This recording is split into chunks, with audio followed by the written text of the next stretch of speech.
Assalamualaikum warahmatullahi wabarakatuh. Jumpa lagi saya. Kali ini saya ditemani oleh Dr. Arkam Asikin, dikenal sebagai pakar politik, pertahanan, dan keamanan, alumni Universitas Hasanuddin. Baru-baru ini Presiden Jokowi sudah mengirim satu nama calon Panglima TNI, yaitu Jenderal Andika Perkasa dari Matra Angkatan Darat.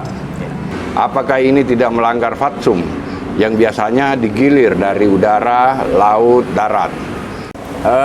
Dalam situasi sosial politik kita, jadi ada namanya lingkungan strategis pertahanan negara.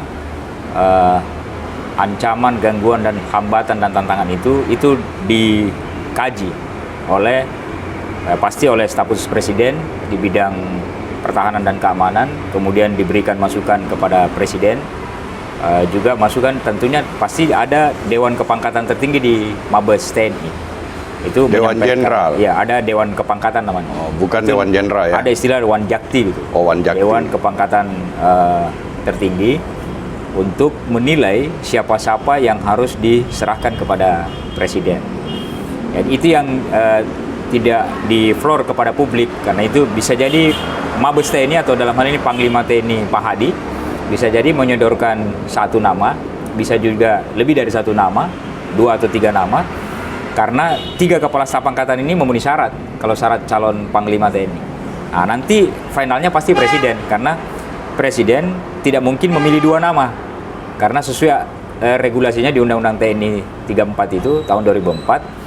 Ya, presiden tinggal mengirim satu nama ke DPR RI. Dalam hal ini, kemarin sudah di-fit and proper test oleh Komisi 1 DPR. Jadi prosesnya sudah seperti itu. Kalau urusan matra darat, laut, dan udara itu memang tidak ada sebenarnya kata wajib dan kata harus di Undang-Undang TNI kita. Yang ada adalah kata dapat. Jadi dapat, ya kalau istilahnya dapat, bisa jadi dapat bergilir boleh juga. Jadi dia bisa darat, laut, udara kan? Bisa juga tidak. Jadi itu sudah hak prerogatif presiden ada di situ, melekat. Jadi ketika dia hak prerogatif presiden, mempertimbangkan tentunya yang data-data tadi, data dari Mabes TNI, usulan dari Panglima Mabes TNI, tentunya pasti ada juga masukan telaah dari staf khusus presiden di bidang itu. Nah, sekian Kenapa nama-nama misalnya presiden tidak mengusulkan 3 nama saja? Kan diusulkan ke DPR fit and proper test. Ya. Kenapa hanya satu nama? Ketentuannya memang harus satu nama. Ketentuannya Diatur dalam undang-undang. Iya, itu dalam ada regulasinya. Termasuk juga di Undang TNI kita itu satu nama memang. Jadi kalau usulannya seandainya mengatakan bisa 2 nama atau 3 nama, pasti presiden usulkan 2 nama. Nah, tapi kalau dalam perspektif kita bicara pertahanan, apalagi kita bicara institusi TNI, kalau menurut saya memang dia tidak perlu 2 nama atau 3 nama. Karena antara matra darat, laut, udara itu dalam doktrin TNI itu tidak boleh sebenarnya di peta konflik. Dalam artian dipilah-pilah bahwa ini lebih hebat, ini lebih bagus, nggak ada.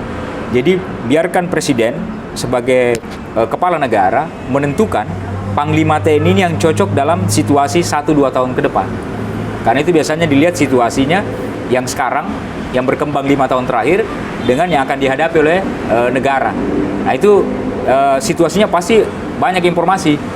Bisa jadi informasi dari Badan Intelijen Negara, dari Kementerian Pertahanan, dari Lemhanas. Itu bisa banyak sisi informasinya kepada presiden. Presiden sebagai kepala negara subjektifnya menentukan itu sesuai dengan kondisi yang dihadapi. Jadi kalau ada yang mempertentangkan darat, laut, udara, ya sebenarnya ya itu bagian dari dialektika berpikir. Tapi secara substansi itu kita tidak boleh mempertentangkan antara jenderal dari Angkatan Darat, Laut, dan Udara. Makanya kemarin saya apresiasi, walaupun dikotominya di publik, di medsos itu ada yang mendikotomikan antara Kasal, Pak Jenderal Yudo, ya kan, Marsikal Yudo, ada yang Jenderal Andika, kemudian bahkan ada yang mendikotomikan tentang Kepala Staf Angkatan Udara kita. Nah, bagi saya itu karena dialektika publik yang mungkin belum paham secara komprehensif bahwa sebenarnya matra di TNI itu tidak boleh dipertentangkan.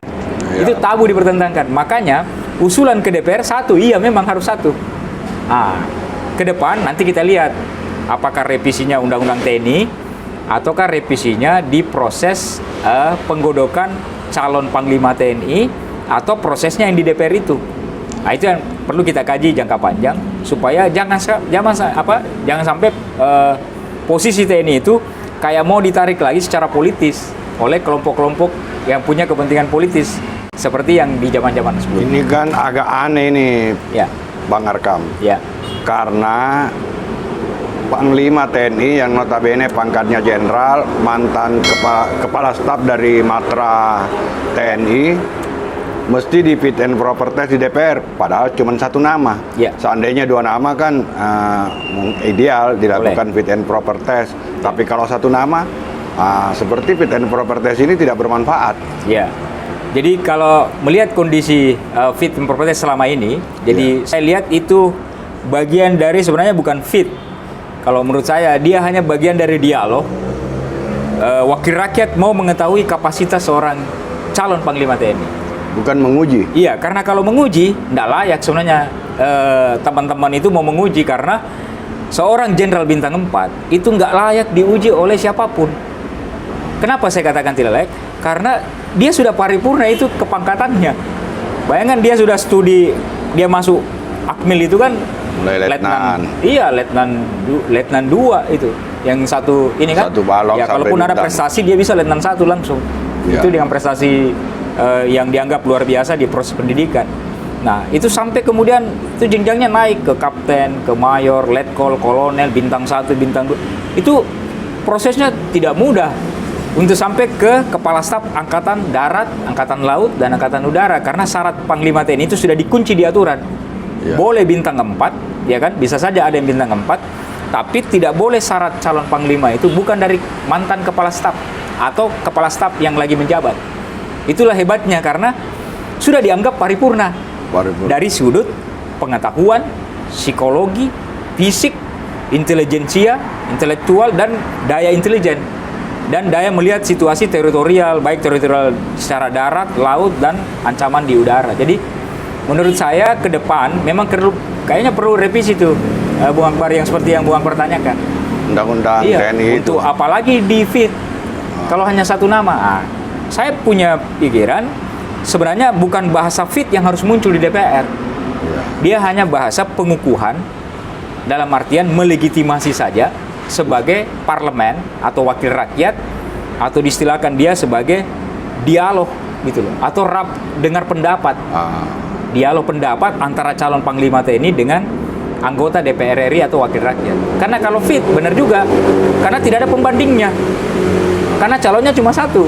Cuma satu. Iya. Dan seorang jenderal diuji apakah patut atau layak. Fit and proper test kan artinya diuji kepatutan Uji kepatutan dan kelayakan. oleh Nah, politisi. pertanyaan menariknya, betulkah yang di Komisi 1 itu semuanya punya kapasitas mengetahui tentang karir dari letnan ke jenderal? Saya nggak yakin. Oh, tidak. Iya, saya nggak yakin.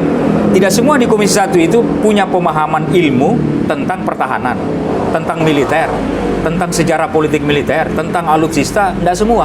Mungkin kalau ada ya di antara sekian anggota Komisi 1 DPR RI itu bisa jadi cuma 10-15% yang punya pemahaman komprehensif yang pantas mengujinya. Itu pun tidak boleh dikatakan menguji karena ini sudah jenderal. Sudah jenderal Iya. ya. Kan contoh umpamanya syarat caleg kita kan, syarat calon anggota legislatif DPR RI itu kan masih ada syarat SMA. SMA. Nah, kalau dia tamatan SMA masuk ke DPR RI dan kemudian duduk di Komisi 1, menurut saya itu tidak pantas menguji seorang jenderal. Ya. Dia tidak bisa kejar Jenderal Andika itu. Kenapa? Ya, Jenderal Andika sudah makan asam garangnya tentang tentara sejak letnan, kemudian sekarang bintang 4 jenderal penuh. Ya. Memahami teritorial angkatan darat dari ujung Sumatera sampai ujung Papua.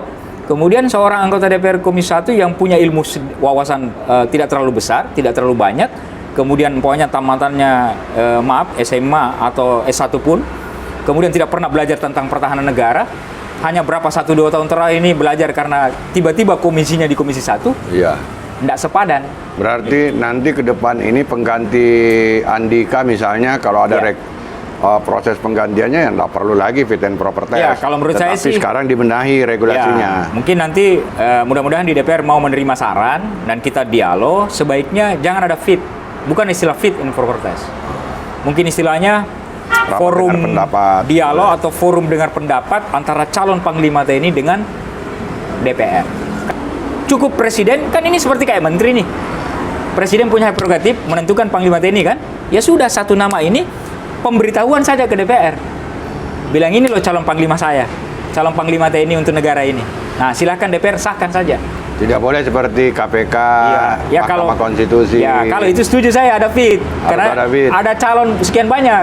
KPK boleh, KPID, Komisi Penyiaran, KPU kan, KPU. Komnas HAM, silakan. Jangan memang disamakan calonnya dengan banyak. TNI, ya. Iya. Dan itu layak di fit. Kenapa layak di fit? Karena inilah wakil representasi rakyat Indonesia melihat betulkah ini cocok jadi anggota KPK, anggota Kompolnas, kan, anggota Komisioner KSN, Bawaslu, KPU, cocok. Tapi menurut saya kalau Panglima TNI, ya sudahlah. Kita tutup ini albumnya, kita buka album baru, cara melegitimasi Panglima TNI, surat Presiden kepada pimpinan DPR mensahkan, gitu loh. Nah, kalaupun ada yang tidak disetujui, ya kan, umpamanya ada hal yang agak krusial, silakan DPR berdialog dengan Presiden. Pimpinan DPR dan Presiden sampaikan apa yang rahasia itu dengan kondisi tidak cocok jadi calon Panglima. Karena pemahaman kita kan fit and proper test diuji. Iya. Fit diuji. Layak atau patut. Layak atau patut. Nah, kalau misalnya mereka bersepakat hasil ujinya ini tidak layak, tidak patut dikembalikan ke Presiden, Ya. menjadi masalah. Iya. Dan itu tidak mungkin dikembalikan. Tidak mungkin. Kenapa? Karena ketentuannya sudah satu. Nah, ke depan menurut saya, biarkan hak prerogatif itu di Presiden menilai calon Panglimanya, karena tadi yang saya maksud, uji sampai ke bintang 4, bahkan jangan bintang 4. Semua orang bisa naik ke bintang 4, yang semua letnan jenderal itu, tapi tidak semua bisa jadi kepala staf angkatan darat. Tidak semua jenderal itu bisa jadi kepala staf angkatan laut, begitupun angkatan udara. Contoh ini kepala staf angkatan darat nanti, penggantinya Pak Andika kan? Nah, ini setelah Pak Andika jadi Panglima TNI resmi, nah dia nanti yang mengusulkan calon kepala staf angkatan darat kepada Presiden. Ada juga Fatsum Ya, di Angkatan Darat. Kalau mau jadi kepala staf, ya. Kasat harus Ya. jadi Pangkostrat. Biasanya ya berarti Dudung ini ada peluang jadi Kasat. Lihat di syarat, kalau menurut lihat di syarat itu sekitar ada 17 letnan jenderal. 17 orang. Iya, yang memenuhi syarat. Karena istilahnya ini kan bintang 3. Ya, siapapun bisa Pangkostrat, bisa Wamenhan. Wamenhan itu bintang 3. Rindra itu bintang 3. Bisa Kasum, yang sekarang namanya juga disebut Letjen Eko Margiono. Bisa. Banyak letnan jenderal. Ada yang di Wantanas, Dewan Ketahanan Nasional. Ada yang mungkin lagi di luar markas besar, yang lagi ditugaskan di umpamanya BNPB. Itu letnan bintang 3. Jadi ada 17 sekian pangkat letnan jenderal. Kalau dalam istilah syarat calon kasat, semua memenuhi syarat. Nah, yang kita tidak tahu, Panglima TNI nanti Pak Andika ini setelah dilantik oleh Presiden, nama-nama siapa yang menurut rekam jejak, baik karir, jabatan, penugasan, dan seterusnya, siapa nama yang diusulkan kepada Presiden. Karena Kasat itu juga ditentukan oleh Presiden, bukan Panglima. Panglima mengusulkan nama-nama. Panglima ya. Jadi Presiden tetap menilai. Kenapa? Karena ini jabatan strategis di matra darat laut udara harus sepengetahuan kepala negara. Karena istilahnya di Undang-Undang Dasar kita itu kan di Konstitusi, Presiden adalah Panglima tertinggi semua angkatan. Gitu. Jadi dari sini Panglima TNI nanti menyodorkan kepada Bapak Presiden siapa yang akan dipilih menjadi calon kepala staf, kemudian dilantik oleh ini kan tinggal nunggu pelantikan. Jadi kita berharap ya ke depan memang perlu ada revisi beberapa hal, terutama tadi yang fit itu. Kalau menurut saya sih ke depannya jangan lagi calon Panglima TNI dimasukkan ke DPR. Mungkin. Bang Arkam, Ya. pernah suatu masa TNI berpolitik Ya. dan menguasai semua sektor-sektor politik di negeri ini. Lalu masuk masa reformasi. Ya. Istilah tentara back to barak, Ya. kembali ke fungsi utamanya sebagai pertahanan negara. Nah, bagaimana Bang Arkam melihat fenomena ini? Sekarang banyak pensiunan TNI berpolitik loh. Andika kan tahun depan pensiun. Ya. Cuman 1 tahun ini dia sudah pensiun. Ya. Juga dia punya popularitas loh. Ya. Ini memungkinkan Pak Andika berpolitik, bisa ketemu ini bertiga. Bisa. Mantan Panglima TNI Ya. main di ranah Pilpres. Gatot, Muldoko, Andika Perkasa. Ya. Secara institusi itu sudah kita lewati proses sejarah politiknya. Politik militernya itu selama kurang lebih 32 tahun itu. Jadi di era Orde Baru, karena itu bagian dari konsensus nasional, ya boleh saja dulu Dandim menjadi bupati dan wali kota. Kemudian Pangdam istilahnya dikaryakan masuk menjadi gubernur. Ya, kemudian atau calon gubernur. Kemudian yang di atasnya bisa jadi menteri merangkap jabatan. Itu memang sudah pakemnya waktu itu, karena itu konvensi tidak tertulis yang sudah dipatenkan secara konsensus nasional. Ingat, ya kalau dulu mekanisme sistem politiknya seperti itu, itulah yang kemarin salah satu bagian penting dari reformasi, bahwa tidak boleh lagi Tentara Nasional Indonesia atau ABRI dulu istilahnya masuk dalam ranah politik praktis. Nah, kalau ini eranya reformasi dan itu pas regulasi terbaru muncul, itu kan teman-teman TNI langsung narik diri. Karena di Undang-Undang 34 2004 itu sudah memberikan legitimasi kuat kalimatnya tentang prajurit TNI dilarang berpolitik praktis. Itu kalimatnya tidak bersayap. Lurus itu kalimatnya. Kalau mantan Panglima berpolitik praktis nggak masalah. Kalau mantan Panglima ya kan bukan lagi TNI. Tidak boleh lagi melekat markas besar TNI itu di tubuh Pak Gatot umpamanya, enggak lagi. Karena beliau sudah pensiun. Ketika sudah purnawirawan per hari ini umpamanya, besok sudah bisa berpolitik. Ketika menjadi sipil kembali, ya seorang Pak Gatot, ya contoh kayak kemarin kan Pak Ahaye, ya kan mau maju jadi calon gubernur DKI, ya itu mengajukan pengunduran diri. Mundur. Iya, mundur dari kepangkatan TNI-nya dan berhenti jadi prajurit TNI karena undang-undangnya seperti itu. Dan menurut saya justru kita ini yang sipil agak gugup, agak gagap melihat situasi politik, karena kalau TNI itu pas ada aturannya yang terbaru itu di Undang-Undang 34 itu pas itu ada aturan bahwa tidak boleh lagi berpolitik praktis, tidak boleh lagi merangkap di fungsi, langsung mereka balik. Hilang di hilang praksi kan? Hilang praksi di TNI, di DPR RI, hilang praksi di provinsi, hilang praksi TNI atau praksi ABRI di kabupaten kota. Ya. Patuh mereka, langsung balik kanan. Tidak ada negosiasi, tidak ada perdebatan. Justru kita yang orang-orang sipil sebagian ya, oknum-oknum sipil sebagian masih mau tarik ini TNI aktif ke proses politik. Nah itu jangan sampai kita lagi narik-narik itu. Umpamanya ada beberapa wacana kemarin kan oknum-oknum di DPR RI kita itu mengatakan silakan TNI bisa dikasih memilih. Wah itu salah itu. Itu bikin wacana buruk lagi itu, karena seorang prajurit TNI itu sabta marganya kepada negara, kepada rakyat, tidak boleh ke satu golongan politik atau partai. Partai boleh bubar, TNI tidak boleh bubar. Itu substansinya kalau kita bicara. Makanya di TNI itu ada istilah politik negara. Jadi dia berpolitik untuk kepentingan negara, bukan politik untuk kepentingan partai, bukan kepentingan golongan, kepentingan politik, bukan. Tapi ada yang menduga bahwa naiknya Andika Perkasa sebagai Panglima TNI itu berkat lobby-lobby politik, berkat dorongan salah satu partai politik yang berkuasa. Bisa ya, bisa tidak memang, karena tapi sebenarnya tanpa lobby tidak perlu, karena sudah jenderal bintang 4. Karena kalau dalam istilah undang-undang TNI semua kepala staf memenuhi syarat calon Panglima TNI, tergantung presiden. Nah, kenapa ada muncul istilah lobby politik itu? Nah, itu saya tidak setuju. Makanya kalau menurut saya, supaya kita menghindari istilah lobby politik calon Panglima TNI ke depan, mulai pokoknya tahun 2023 nanti ke depan ini sampai seterusnya, atau di zaman Pak Jokowi ini bisa jadi calon Panglima TNI itu bisa jadi 2 kali lagi kalau mengikuti masa pensiun. Ya? 2 sampai 3 kali. Iya, bisa 2 kali lagi. Pokoknya kalau Pak Andika nanti selesai kan bisa jadi Kepala Staf Angkatan Laut kalau dikasih kesempatan. Karena memang angkatannya segitu, 87, 88. Angkatan Laut ini 88. Iya. Nah, yang berikutnya malah angkatan lebih muda lagi, yang udara. Berarti kalau bisa dapat setahun, memang bisa jadi 2 Panglima TNI. Pas di masa Pak Jokowi ini masih bisa terjadi. Nah, kecuali kalau Pak Yudo itu bisa sampai 24 mungkin. Karena dia masa pensiunnya masih ada sekitar 2 tahunan. Nah, Kalau kemudian istilah lobby politik itu muncul, kenapa? Karena itu tadi menurut saya, karena ada fit and proper test di DPR RI. Supaya menghindari kata lobby politik, menurut saya tidak boleh calon Panglima TNI itu dilobi oleh siapapun, praksi dan partai, tidak boleh.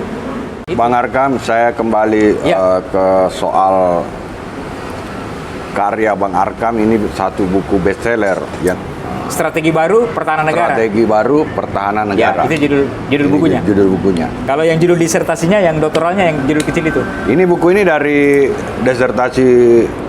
Iya, Bang Arkam. kemarin waktu habis disertasi doktoral, ya promotor saya, Prof. Marwati, Prof. Muhadad, dan Prof. Faisal Abdullah menyarankan supaya dijadikan buku, dan begitupun penguji yang lain, para guru besar di Fakultas Hukum, dan ada penguji eksternal dari saudara kita dari UNM, itu mengharapkan itu bisa menjadi sebuah karya, dibukukan, dan termasuk juga teman-teman angkatan dan semua yang saya diskusi, termasuk jurnalis, teman-teman TNI juga yang saya sempat ngobrol, lebih bagus dibukukan supaya tidak hanya menjadi milik hasil disertasi. Memang publik harus tahu, terutama TNI, Iya. Strategi Baru Pertahanan Negara. Iya. Apa-apa saja yang Bang Arkam ulas dalam buku ini? Kenapa saya istilahkan strategi baru? Karena di Undang-Undang Pertahanan Negara kita ini yang sekarang, itu Undang-Undang Pertahanan kita ini kan 2002. Ya. Nah, 2002 berarti sekarang 2021. Nah, menurut kacamata saya tentang pertahanan negara, secara politik pertahanan negara ke depan, harus direvisi Undang-Undang Pertahanan kita. Kalau tidak dirubah, kan ini sudah 19 tahun usianya, itu tidak ada perubahan. Walaupun ada revisi, tapi revisinya tidak terlalu substansial. Nah, saya melihat ada ancaman pertahanan yang berbahaya yang harus kita cermati dan harus kita ambil. Nah, lewat studi doktoral ini, kemudian diskusi dengan tadi para pembimbing saya, promotor dan kopromotor ini, terjadi dialog yang begitu luar biasa, masukan yang luar biasa, dan saya memberikan juga akumulasi pemikiran itu. Nah, ketemulah ada istilah komponen cadangan. Ya, jadi istilahnya dalam disertasi itu politik hukum komponen cadangan pada sistem pertahanan negara. Jadi pada sistem pertahanan negara ada komponen cadangan. Nah, seperti kemarin kan ada programnya Pak Menteri Pertahanan, Pak Prabowo. Ya, sebenarnya itu sudah sejak program itu ada waktu zamannya Pak Ria Mizar. Ria Mizar, Cuduk. Ya. Komponen cadangan ini dipersiapkan sebagai cadangan untuk matra darat, laut, dan udara. Itu ada di Undang-Undang Pertahanan. Nah, yang saya pikirkan di disertasi ini adalah komponen cadangan yang bukan ini. Yang bukan untuk matra darat, laut, dan udara. Apa itu? Nah, inilah istilahnya komponen cadangan, karena kalau yang sekarang dibikin oleh Kemhan dan yang sebelumnya juga dibikin, tapi baru sekarang berjalan, Komcat yang sekarang ini untuk matra darat, laut, udara, itu adalah menghadapi ancaman militer. Nah, yang saya temukan dalam riset doktoral ini adalah menghadapi ancaman non-militer. Jadi berbeda kan? Ancaman militer dan ancaman non-militer. Yang ada di pertahanan itu ada dua. Kalau ancaman militer, invasi. Ancaman militer, ya perang langsung. Perang. Ya, pokoknya alutsista. Kita perang, ya perang militer. Kita perang, pokoknya angkatan bersenjata kita lawan negara lain. Itu perang militer. Ancaman militer. Ya, inilah disiapkan Komcat. Yang kemarin programnya Pak Prabowo sudah jadi 25, kalau tidak salah 25.000 Komcat. Ini sudah selesai. Udah ada angkatan pertama ini. Ini untuk menghadapi ancaman militer. Nah, di disertasi doktoral ini saya temukan baru, makanya istilahnya strategi baru. Karena kalau di studi doktoral itu harus ada yang baru. Ancaman non militer itu adalah ancaman di luar militer. Nah, itu sekian item. Tapi karena kita studi doktoral itu tidak boleh terlalu luas, makanya dikerucutkan menjadi 3 ancaman non-militer dalam studi itu dan dalam buku ini. Pertama, terorisme. Yang kedua, narkoba. Dan yang ketiga adalah cyber. Ini kategori ancaman non-militer. Sekarang terjadi. Nah, dalam sebuah literatur terbaru 2020 kemarin waktu saya proses studi doktoral, ada buku tentang intelijen. Itu memberikan pesan, dan itu sebenarnya saya sudah menganalisanya dengan berbagai macam teman-teman diskusi, termasuk dari TNI aktif dan tidak aktif maupun teman-teman sipil, teman-teman LSM, teman-teman jurnalis. Bahkan 20-30 tahun ke depan kita sebenarnya tidak menghadapi ancaman militer. Karena Indonesia diprediksi tidak akan berperang dengan negara lain 20-30 tahun ke depan. Berarti ancaman militer insya Allah tidak terjadi. Kecuali Indonesia kalau cari musuh sendiri ya. Kecuali dia nembakin orang tidak ada masalah ya mungkin. Jadi kalau begitu apa dong ancaman yang ada di depan mata? Yaitu ancaman non militer. Dan ancaman non militer yang banyak ini sekian ya kurang lebih ada 10-an poin. Saya memilih 3 saja. Karena kalau dalam studi doktoral itu harus kerucut, harus yang aktual. Teroris, narkoba, dan cyber. Nah, sekarang kan yang soal apakah teroris dan narkoba itu masuk kategori ancaman militer? Bukan. Karena kan ancaman non militer. Bukan ancaman militer, ancaman non militer. Ya, ancaman non militer. Ya. Tapi kan penanganan terorisme kepolisian. Nah, begini. Kenapa bukan militer yang tangani? Nah, begini. Kalau dalam literatur pertahanan negara, sekian banyak ancaman non militer. Nah, tadi kalau ancaman militer, tidak usah kita kaji karena di situ jagonya dan profesionalnya teman-teman tentara kan. Ya. Nah, sudahlah. Karena dalam sistem pertahanan negara ada 3 komponen utama pertahanan. TNI, ada namanya komponen utama itu adalah TNI, komponen cadangan dan pendukung itu adalah kita yang sipil di luar militer. Nah, ancaman non militer ini saya kerucutkan jadi 3. Kenapa jadi 3? Karena sasarannya disertasi ini, risetnya disertasi ini adalah ancaman non militer untuk generasi muda. Nah, saya kerucutkan lagi tuh. Jadi masyarakat ini banyak. Ada masyarakat petani, ya kan, nelayan, ada guru, ada profesional. Nah, saya kerucutkan jangka panjang menuju 2045 ada namanya bonus demografi kan, yang selalu diskusi orang bahwa menuju 2045 negara ini terlalu banyak anak mudanya. Nah, karena banyak anak mudanya, bahaya dia ketemu dengan ancaman 3 ini. Inilah ancaman non militer yang akan mereduksi nanti anak muda bangsa ini. Nah, anak muda yang mana? Ada 3 kategorinya saya ambil. Anak muda yang SMP, anak muda yang SMA, dan anak muda yang mahasiswa. Makanya saya istilahkan dalam buku ini, dalam temuan terbaru saya tentang konsep pertahanan negara yang terbaru itu, ada istilah generasi pertahanan negara. Makanya muncul istilah strategi baru ini. Jadi mudah-mudahan ini setelah buku ini ada, ini kan belum ketemu saja dengan Menteri Pertahanan. Jadi mudah-mudahan setelah ini, karena para penguji saya dan para pembimbing saya mengatakan, wah ini harus diambil oleh negara, rekam. Jangan dimiliki sendiri. Iya, Prof. Justru kita bikin ini memang untuk kepentingan negara jangka panjang. Karena kalau untuk saya sudah selesai ini kan. Untuk Prof membimbing saya sudah selesai dan Prof berhasil membimbing saya. Itu saya berterima kasih kepada pembimbing saya 3, Prof Marwati, Prof Muhara, dan Prof Faisal Abdullah ini. Betapa, terima kasih dia mampu membimbing saya ke arah sini. Tanda petik yang saya pikirkan kan tidak ketemu kalau tidak ada metodologinya. Ketemu, terus saya diuji oleh penguji yang luar biasa, oleh guru besar saya di Fakultas Hukum, dan kemudian ada penguji eksternal dari WR1 UNM kemarin, karena harus ada penguji eksternal dari luar Unhas. Itu yang memberikan spirit itu, dan sehingga lahir ini. Nah, mudah-mudahan Pak Menhan dan Komisi 1 DPR ini harus diuji dalam artian, dari proses temuan doktoral ini, undang-undang pertahanan kita mau direvisi. Makanya nanti undang-undang pertahanan kita yang terbaru kalau mau ada ancaman militer, ada menghadapi ancaman non militer untuk anak muda ini. Jadi buku ini harus dikirim ke semua anggota Komisi 1. Ya. Mereka harus punya wawasan tentang pertahanan negara. Ya. Nah, ke depan ini kan ancaman pertahanan negara kita itu ancaman non militer. Ya. Selalu didiskusikan sebenarnya di Komisi 1, cuma tidak ada konsep bakunya. Ini sudah ada. Ini jelas. Pertama, ini ada bukunya. Ya, pertama kan 3 ancamannya. Teroris, narkoba, cyber. Metodologinya ada. Menghadapinya dengan, jadi istilahnya saya 3-3-3. Jadi 3 ancaman, 3 metodologi untuk menghadapi ancaman. Apa itu? Kalau SMP ada namanya wawasan kebangsaan. Kalau SMA ada namanya sekolah kebangsaan. Kalau mahasiswa ada namanya bela negara. Itu metodologinya. Nah, yang ketiga, karena tadi 3 ancamannya, 3 metodologinya, apa yang mau dicapai? Nah, yang mau dicapai adalah generasi pertahanan yang kuat.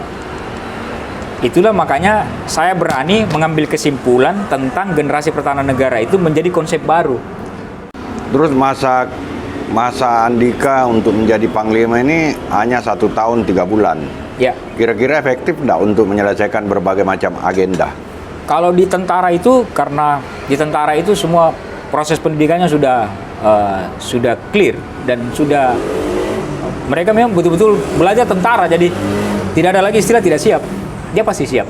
Apalagi sudah Jenderal Bintang 4 itu paham sekali bagaimana metodologi itu. Dia sudah tahu. Menghadapi Papua bagaimana, menghadapi termasuk terorisme sebenarnya, itu bisa combine kerjasama antara TNI dengan Polri. Karena ada di undang-undang ada di tugas pokok TNI itu, ada di undang-undang TNI. Tugas pokok TNI salah satunya ada 14 itu, salah satunya adalah penumpasan terorisme. Itu tidak pernah didiskusikan kan? Ada. Oh. Ada. Berarti dia bisa ikut melakukan penumpasan. Boleh ikut penumpasan terorisme, tinggal dikoordinasikan dengan kepolisian. oleh Densus, oleh Mabes Polri, oleh BNPT. Kan ada lagi badan yang dibentuk oleh negara di bawah presiden langsung kan? Badan Nasional Penanggulangan Teroris. Harusnya badan ini punya cantolan kuat untuk penumpasan teroris. Nah, harusnya BNPT ini di sini ada 2 pasukan. Ada pasukan dari Polri, dalam hal ini Densus, ada pasukan penumpasan teroris dari TNI. Jadi kalau dianggap terorismenya sudah melebihi ancaman sipil, panggil penumpasan dari pasukan TNI. Iya, supaya penumpasan kita ini pertama tidak berlama-lama, tidak menambah keresahan dan ketakutan rakyat kita, dan kita akan dimasuki terus dengan pengaruh ini. Tapi saya sebagai orang awam, ya, Bang Arkam, melihat bahwa BNPT itu memang tidak punya pasukan. Iya, karena kalau saya lihat tugasnya BNPT itu hanya mengkoordinasi, hanya melakukan diskusi, kajian. Menurut saya tidak cukup. Dia harus Karena dia badan itu kan dianggap setingkat kementerian. Ya, apalagi di bawah presiden. Kan siapapun kepala BNPT kan lapor ke presiden. Kalau ada apa-apa, karena dia bikin lapor presiden, bukan lapor ke DPR dulu. Iya. Lapor ke presiden. Nanti DPR panggil baru ke DPR. Tapi atasan langsung badan-badan yang ada itu adalah presiden. Apapun yang terjadi tentang terorisme, BNPT harus lapor presiden. Itu tadi masalahnya, Bung Akbar. Itu sudah banyak kita diskusikan juga sejak BNPT terbentuk. Kenapa badan ini yang dianggap Badan Nasional Penanggulangan Terorisme tapi tidak punya pasukan real? Nah, saya menyarankan mudah-mudahan nanti juga bisa direvisi itu dari sudut pertahanan dan keamanan negara ke depan, karena ancaman terorisme bukan lagi ancaman biasa. Ya. Contohlah kasus yang terbaru yang saya tidak lupa, yaitu kasus Sarina. Sarina. Ya kan? Ya. Masih ingat? Masih ingat. Itu menghentikannya 3 jam lebih. Ya kan? Nah, waktu itu saya lihat di layar TV, ini bukan ancaman luar biasa ini. Terorismenya pakai pistol kecil itu kan. Terus anak muda pakai begitu. Kalau dia sudah pakai senapan senjata mesin atau AK-47 istilahnya orang itu kan. Ini pakai pistol kayak gini ngancam warga yang ada di sekitaran Sarina. Sehingga semua orang ketakutan kayak apa. Mungkin dianggap ada bom kali di badannya. Tapi dia itu bisa diselesaikan 15 menit oleh pasukan-pasukan penembak sniper yang ada di Brimob, yang ada di Gegana, yang ada di Densus, atau yang ada di TNI. Lihat skalanya saja kan. Kenapa saya selalu ungkap itu? Karena itu yang membuat saya ketemu dengan mantan Pangdam kita di sini. Mantan Pangdam 7 Wirabuana yang kemudian beralih menjadi Pangdam 14 Anunin. Jadi beliau jadi Pangdam ini 2 kodam yang dia dapat. Yang Pak Agus Surya Bakti. Yang suaminya Mbak Bella Sapira. Jadi beliau mantan deputi BNPT. Mantan deputi BNPT kurang lebih sekian tahun, kemudian turun jadi Pangdam. Sekarang sudah pensiun beliau. Terus terakhir kemarin beliau kan habis dari sini naik bintang 3 menjadi sekretaris Menko Polhukam di Pak Wiranto kan waktu seperti itu. Nah, peristiwa Sarina itu waktu saya pertama kali ketemu beliau dalam satu forum seminar nasional di Makassar ini, itu yang saya ungkap. Dan memang peristiwanya baru saja terjadi. Nah, beliau masuk di sini, Bang. Saya bilang, Pak Jenderal, sekaliber teroris seperti itu, ya itu skalanya udah cocok. Tinggal ditembak oleh sniper teman-teman dari Brimob, dari Gegana, atau dari Densus. Karena masih ngancamnya pakai pistol kayak gitu. Terus terorisnya kan waktu itu ya berapa orang saja yang ada di sekitar Sarina kasih takut-takut orang. Coba bayangkan, dia kasih takut-takut orang. Tahu nggak jaraknya Sarina ke istana? Ke Istana Negara? 1 kilometer. Sedikit. Dekat sekali. Berarti kan kita bisa dianggap tidak profesional mengenangani. Masa ada kelompok dianggap teroris melakukan aksi mengancam di tengah ibu kota negara, Di dekat tak jauh dari istana tidak negara. jauh dari istana presiden, kemudian tidak ditumpas segera. Terus Pak Agus waktu itu saya bilang, terus Mas Arkam mau ngomong apa? Kalau saya ada di Jakarta waktu itu, walaupun saya sipil, kalau dengan kacamata seperti itu bisa kita koordinasi langsung dengan aparat yang ada di sekitar Sarinah. Dan pasti di situ ada tentara, ada di situ pasukan khusus polisi. Kenapa tidak ada yang kasih tahu bilang tembak saja kakinya, selesai kan? Kan sebenarnya kayak gitu, kalau ada sniper kan tembak saja kakinya. Diskusi dulu. Kan itu tidak butuh setengah jam itu Bung Akbar kalau kayak gitu gerakannya, karena kan skalanya kecil. Maksud saya penumpasan kita sudah harus lebih Ya. cepat, lebih profesional, intelijen harus lebih kuat. Nah ini menyongsong Pak Andika dilantik jadi Ya. Panglima TNI, ya mudah-mudahan Pak Andika dengan metodologi baru walaupun cuma setahun lebih, kita berharap beliau dengan kapasitas mantan Kepala Staf Angkatan Darat punya kecepatan konsep, metodologi untuk melihat situasi, ada istilah AGHT, ancaman, gangguan, hambatan, tantangan. Itu yang biasanya sudah didalami oleh para jenderal-jenderal kita baik di darat, laut, dan udara. Oke, saya baru saja ditemani ngobrol, diskusi, dan pencerahannya luar biasa tentang ketahanan negara. Dr. Arkam Asikin, penulis buku Strategi Baru Pertahanan Negara. Buku ini sangat penting untuk diketahui, dibaca oleh Komisi 1 DPR RI, dan juga merupakan kado buat Bapak Jenderal TNI Andika Perkasa selaku Panglima TNI. Luar biasa pemikiran Dr. Arkam Asikin, seorang aktivis dan juga seorang pakar politik pertahanan negara, Hankam. Terima kasih, mudah-mudahan bermanfaat. Saya bersama Bang Arkam undur diri.